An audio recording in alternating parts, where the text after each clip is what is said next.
Hi friends, ಎಲ್ಲರಿಗೂ ನಮಸ್ಕಾರ. ತುಳಸಿ food ವ್ಲಾಗ್ಸ್ಗೆ ಸ್ವಾಗತ. ಇವತ್ತಿನ ವಿಡಿಯೋನಲ್ಲಿ ಹೆಸರುಬೇಳೆ ತಡಕ ಹೇಗೆ ಮಾಡೋದು ಅಂತ ತೋರಿಸ್ಕೊಡ್ತೀನಿ, ಬನ್ನಿ.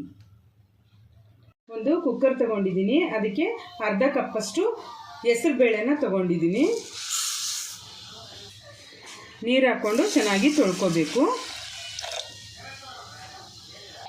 ಈಗ ಅದು ಮುಳುಗುವಷ್ಟು ನೀರು ಹಾಕ್ಕೊಳ್ತಾ ಇದ್ದೀನಿ. ಈಗ ಅರಿಶಿನ ಸ್ವಲ್ಪ ಹಾಕ್ತಾ ಇದ್ದೀನಿ. ಈಗ ಕುಕ್ಕರ್ ಮುಚ್ಚಿ ಒಂದು 3-4 ವಿಷಲ್ ಹಾಕಿಸ್ಕೋಬೇಕು ಫ್ರೆಂಡ್ಸ್. ಇದನ್ನು ಒಂದು ಬಾಂಡ್ಲಿ ತೊಗೊಂಡಿದ್ದೀನಿ, ಅದಕ್ಕೆ ಸ್ವಲ್ಪ ಎಣ್ಣೆ ಹಾಕ್ಕೊತಾ ಇದ್ದೀನಿ. ಈಗ ಸ್ವಲ್ಪ ಇಂಗು ಹಾಕ್ತಾ ಇದ್ದೀನಿ. ಜೀರಿಗೆ ಅರ್ಧ ಸ್ಪೂನು, ಒಣಮೆಣಸಿನ್ಕಾಯಿ 4 ಹಾಕ್ತಾ ಇದ್ದೀನಿ. ಬೆಳ್ಳುಳ್ಳಿ 4 ಎಸಳು ಜಜ್ಕೊಂಡು ಹಾಕ್ತಾ ಇದ್ದೀನಿ. ಶುಂಠಿ ಸ್ವಲ್ಪ,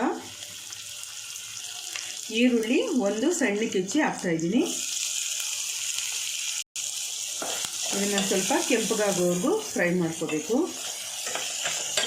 ಈರುಳ್ಳಿ ಕೆಂಪಗಾದ್ಮೇಲೆ 2 ಟೊಮೊಟೊನೂ ಸಣ್ಣಗೆ ಹೆಚ್ಚಿ ಹಾಕ್ತಾ ಇದ್ದೀನಿ. ಇದು ಸ್ವಲ್ಪ ಮೆತ್ತಗಾಗೋವರೆಗೂ ಫ್ರೈ ಮಾಡ್ಕೋಬೇಕು. ಈಗ ರುಚಿಗೆ ತಕ್ಕಷ್ಟು ಉಪ್ಪು ಹಾಕ್ತಾ ಇದ್ದೀನಿ. ಒಂದು ಅರ್ಧ ಸ್ಪೂನಷ್ಟು ಚಿಲ್ಲಿ ಪೌಡರ್ ಹಾಕ್ತಾ ಇದ್ದೀನಿ.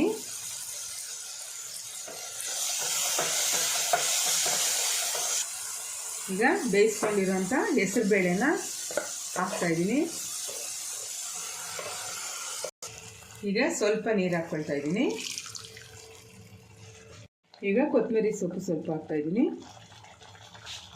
ಅದನ್ನು ಚೆನ್ನಾಗಿ ಮಿಕ್ಸ್ ಮಾಡ್ಕೋಬೇಕು. ನೋಡಿ ಫ್ರೆಂಡ್ಸ್, ಚೆನ್ನಾಗಿ ಕುದೀತಾ ಇದೆ. ಈಗ ಇದು ರೆಡಿಯಾಗಿದೆ.